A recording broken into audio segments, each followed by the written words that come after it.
Christ. This is me again, Newlove Annan. So this is actually going to be our first lecture. You remember that in the introductory lecture, I said that we're going to talk about introduction to music in worship and ministry. And so I gave 3 objectives. I said the first one was to study the Bible to find out why God gave us the gift. And also the second one will be tracing the historical development of music in worship or church music to our day. And then the third one will be music ministry. So in this one, I'm going to spend just about 5 minutes introducing you to the first topic, which will be biblical foundation of music. Biblical foundation of music in worship and ministry, if you like. All right. People ask me all the time, they say, how did music start? That is not what we are interested in. We cannot tell. It's a gift of God. Anybody ask you that, just say, it's part of God's gift. Like the language that we speak, like the way we talk, is part of God's gift. So we cannot explain that. But what we know is that the first place I'll take you will be Job chapter 38 and verse 7. You do remember that Job went through a lot of difficult times, and at a certain point he was almost giving up, if I may say so. So God appeared to Job and began to ask him a series of were you there questions. I mean, God was trying to ask Job, were you there when I created the world? He said no. Were you there when I did this? He said no. Were you there when I set the foundation? He said no. One of those were you there questions that God asked Job in Job chapter 38 and verse 7. God asked him, he said, were you there when at creation the stars sang together and the angels shouted of joy? We were not there when God created the world. But he has given us a clue into what happened when he finished creating the world. What did God tell Job? He said at creation, the whole stars, the whole of creation sang together and the angels shouted for joy. So who are you to explain how music began? You can't.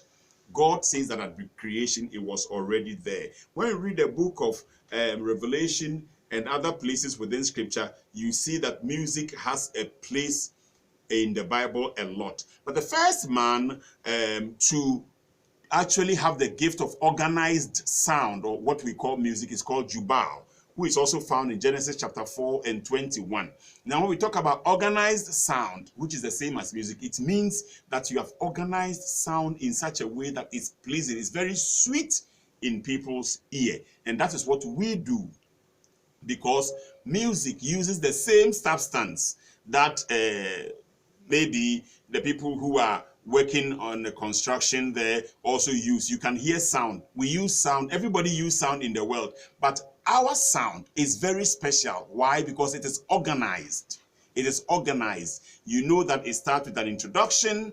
The lead voice comes in. The BVs come in. There's a guitar solo, trumpet play here. That's what we mean by organized sound. So God first gave the gift of organized sound to a guy named Jubal, and he was playing instruments. So we can trace all of this. So the point I'm making here is that God has been setting music, the gift of music, into worship for a long time.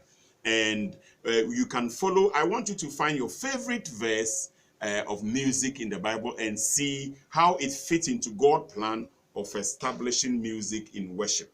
So we can talk about it even up to 1 Chronicles chapter 25, when David himself set people to worship God through music, through organized sound, a whole orchestra. We can also come to 2 Chronicles 5, chapter 5, verse 11 to 14, where Solomon first built the temple and musicians played beautifully and cloud descended into the worship. We can talk about all of that. But where I actually would like to draw your attention to is in Joshua chapter 6. The Israelites were traveling to the promised land. They had suffered a great deal, traveled for 40 good years, as the Bible tells us. Then came the last test. They were seeing the promised land, but the promised land was occupied. Part of it was occupied by some people. So they turned to God again and said, why does it seem like you have deceived us? The place that you said you have given us is occupied by some people. And God said, I'll show you how to go about it. Get priest musicians. Now listen to the qualifications. God said, read Joshua, he said, get priest musicians, they will blow the trumpet around the wall of Jericho for 7 days and 7 times, and then see what I will do. For me, I think this is what cemented, this is what actually made firm what God was trying to do with music in worship to the people of Israel. And that is why we are also continuing in that. And the Bible said they did that. As they went round the walls came tumbling down because of their obedience to God. Now let's look at a few things. Do you think it was the trumpet that brought the walls down? It's debatable. Some people say yes, others say no. But I believe that it wasn't, because the trumpets in those days were not even as loud and powerful as we have them today. They were actually horns, and bull horns and that kind of thing. I don't think they have the strength to bring down ordinary buildings, let alone walls, as is described of the wall of Jericho. I believe that it was based on their obedience to God.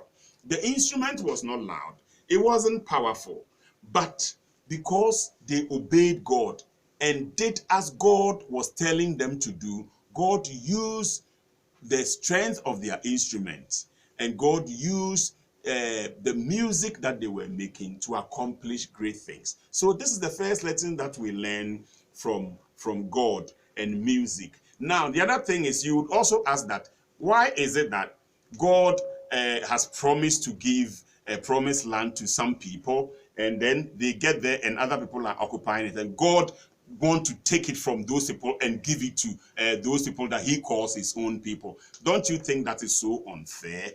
That God has his people, his chosen people, the Israelites. So he by all means want to take the land of the people of Ghana and give it to the Israelites. Do you think that would be fair?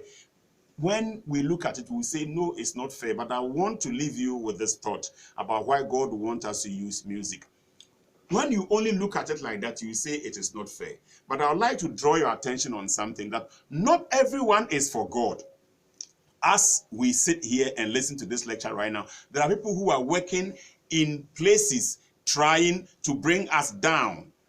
So through music, God is telling us that we can actually, when we follow his instructions and when we are obedient, we can use music to claim what he promised to us that other people are trying to take from us. So next time you go to church and you lead in worship, remember that you are motivating people to possess what belongs to them. It's a serious business. So I will leave you with this.